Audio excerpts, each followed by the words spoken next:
Tonight, live on the MW254 network, we talk about politics and power. Top on the program also, we'll have the latest action from the global markets and the football pitch too with Philip Mamoki. Kachipela joins us as we break insights into the road accident that took place in Kericho Road earlier in the week, and also we'll talk about the current campus politics situation in the country together with Frederick Osiro. That's all coming up in this episode of the weekly edition that starts right now.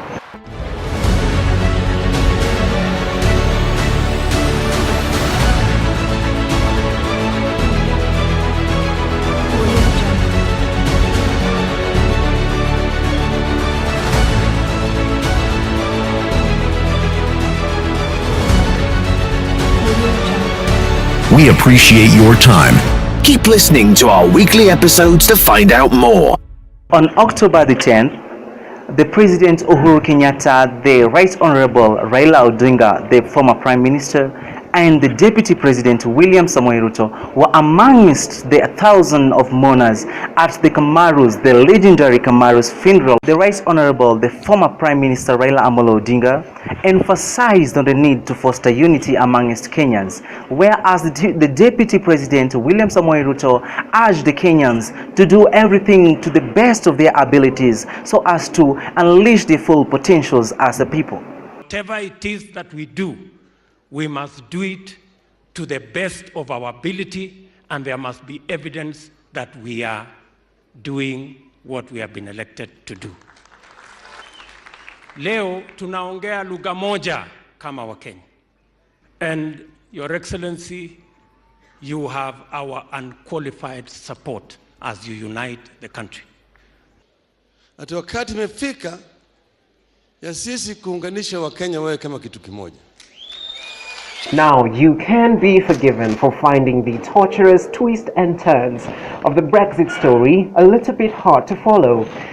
I've consistently said that we want to build a deep and special partnership with the EU as we implement the decision of the British people to leave at the end of March 2019. It has been close to 2 years since Britain voted by a narrow margin to leave the European Union. But only now has the endgame truly begun. Prime Minister Theresa May has put together a plan for an exit which she believes will respect the wishes of the British people while keeping the UK economically close to Europe, particularly in terms of vital trade in goods across the Channel. However, the EU has rejected this so-called checkered plan in its current form, and just as problematic for Mrs. May, MPs in her own party hate the move too, terming it as a sellout to Brussels. And to some point I said, no. So the man decided, okay, I know this man, I know this pastor comes from a different culture. Maybe he's fearing that he might get sick. So the best thing is to press the milk in his presence.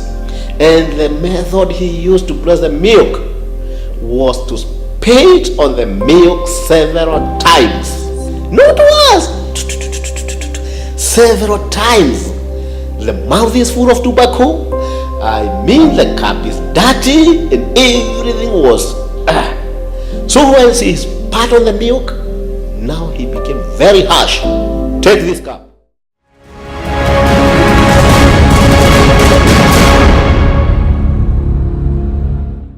Welcome back. It's now time to speak to Frederick Osiro about campus politics. Hello, Frederick. You mentioned that you had actually vied earlier on and then you kind of slipped out. What has this thing influenced in any way your political ambitions, and what changes have there been about your political ambitions? Am I in office for 2018-2019? That's a big no. Am I still a politician? That's a big yes. Is campus politics going to shape the kind of politics that I'm going to do out there?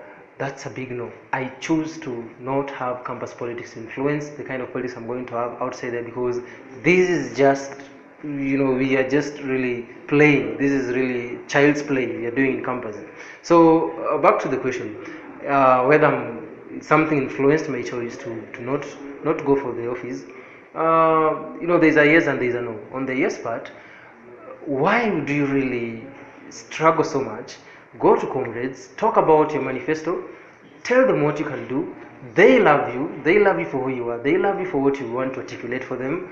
You express an interest, you even do a lot of things, like even you try to look at the problems that these guys have today, and then you try to tackle them, you try to address them in advance so that you go there. And then what happens is that someone somewhere is sleeping because he knows very well that people are not going to vote, and then goes and the last minute tries to look for these guys I mentioned, who we call electoral college members, and then defeat you because you don't actually appear to have more money than he has. So that's the kind of politics we have, and I don't want to play along that. I don't want this to be a game of how much I have. I don't want it to be that. So you're saying the politics, it has been a game of money. The politics has been a game of money. Should it be about money or integrity? Thank you. If I asked you, yes, what stopped you from going ahead and bribing? Was it that you didn't have the money, or was it that you were, or that you had a person who had integrity? Because listening to what you're saying, it's like you were not able to get into power because you didn't have money to bribe.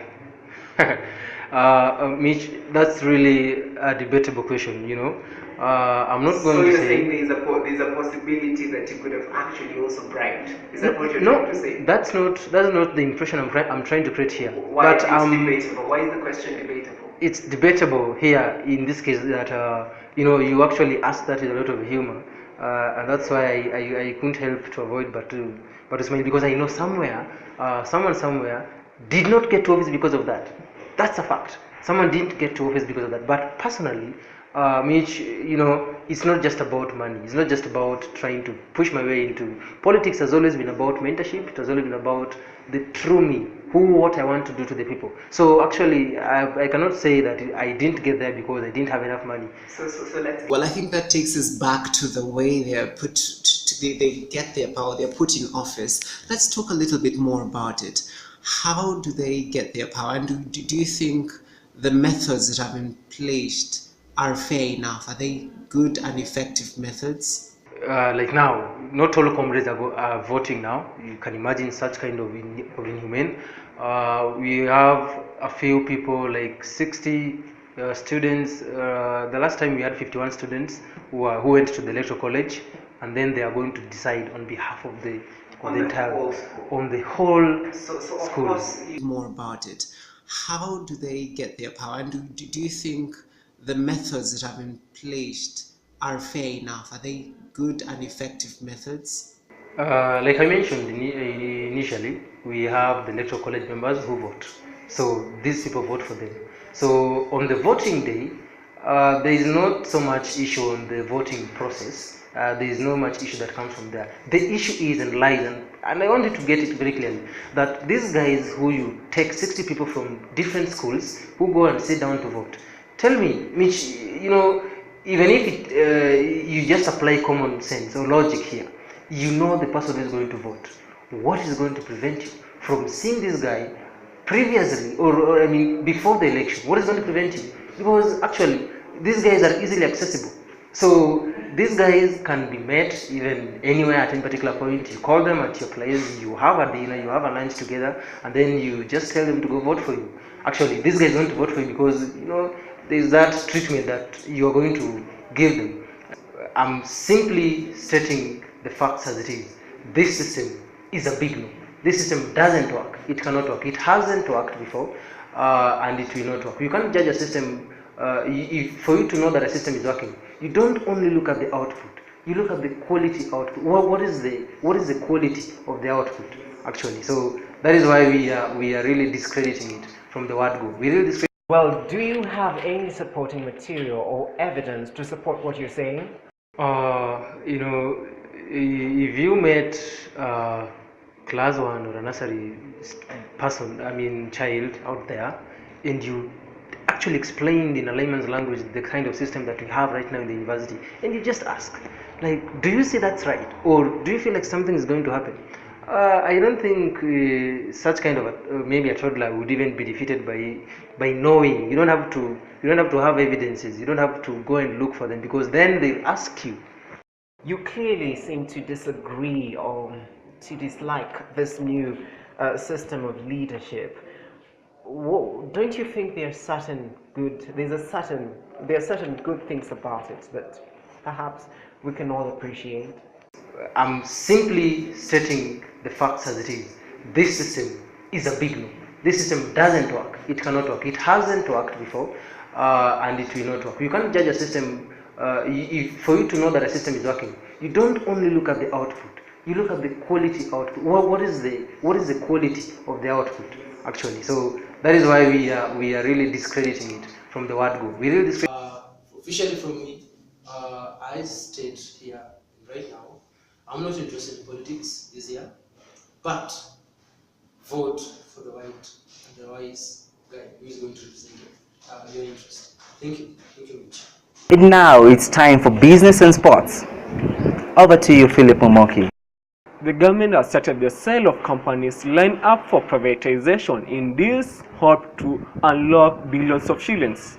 The Privatization Commission, the parastatal established in 2008 to oversee the sale-off, is seeking consultants to advise on the sale of stakes in Kenya One Agencies Limited, Kenya Meat Commission, and Agrochemical Food Corporation. While KMC and LCFC formed the second batch of planned sales of lineup by the Treasury after a similar process was initiated in May, targeting state-owned stakes in hospitality. In the sports news, Premier League champions Manchester City reclaimed top spot in the table thanks to a goalless draw against the rivals Liverpool on Sunday. Riyad Mahrez missed a late penalty as Liverpool and Manchester City played out a 10-0 draw that saw the Premier League champions move top of the table on goal difference. A match billed as a clash between the two title favourites failed to live up to lofty expectations, with both teams struggling to create clear chances at Anfield on Sunday. But Mahrez should have won it for City with 4 minutes to go after Virgil van Dijk was penalized for bringing down Leroy Sane, instead blasting his spot kick well the crossbar. Thank you, viewers, and this is the end of sports and business news. Thank you. Now, on your long-awaited segment, over to you by Karen Kogo with our today's commentator, Linda Kachipela. Take the floor. And today on Over to You, we're joined by one of us, Kachipela Linda. Welcome, Linda. Thank you. Yeah. Today we're going to discuss on who is to be blamed on the Kericho road accident. We find that in this accident, so many people are being blamed for what just happened. The government are blaming the constructors, whereby they're saying the constructors of the vehicles, whereby they're saying the metals used were not smooth but sharp. Some say the insurance cover had expired a month ago. The residents are blaming the road, whereby they say it had not been marked and had no signs. The passengers are also saying that the driver was too old, 72 years old. So, Kachipela, in your opinion, who do you think is to be blamed? I must acknowledge that everything rises and falls on leadership. In this case, Boynet is to be blamed because the traffic police were asleep at that time. Who was to keep watch? Who was to make sure that the vehicle was roadworthy, the vehicle was in good order, and the passengers were in safe hands? So Boynet, in my opinion, is to be blamed. Okay, in Kenya today, we find that many matatus and PSV vehicles are registered under SACCOs. Do you think those SACCOs or registering your vehicle under a SACCO, does it help? Yes, SACCOs keep accountability. They are accountable to the drivers are accountable to the SACCOs. They make sure that the vehicles are in good order. They make sure that the drivers are also in good state of the mind while they are driving. They make sure that everything else goes on smoothly, so that if there is anything to be blamed, it is on the SACCO. So the SACCO, they are playing the role of a watchdog between the people, the public, and the government. So it is very legit to have a SACCO. If I see a sticker that is creating awareness on me speaking out, if there is a problem with the vehicle that I'm driving in or I'm being driven in, then it is my mandate as the passenger there to speak out. So generally, these stickers are very good at creating awareness. Personally, if I was in that vehicle and there was no sticker saying that you should shout out if there is a problem with the vehicle, if the driver is overspeeding, then I couldn't have spoken. But if there is a sticker that could have given me, that could have created an awareness in me and gave me that strength and that, let me say, the oomph to speak out and say that there is something wrong. So stickers really create awareness on what is to be done and what is not to be done. Well, that right there marks the end of this episode of the weekly edition. Thank you for joining us. I'm Mitchell Muri. Do let us know what you think about these videos in the comment section below. We'd love to most definitely sample some reviews in the next episode. We appreciate your time. Keep listening to our weekly episodes to find out more. If you've enjoyed this episode, share it with your friends. Follow us on Facebook, Twitter, and Instagram.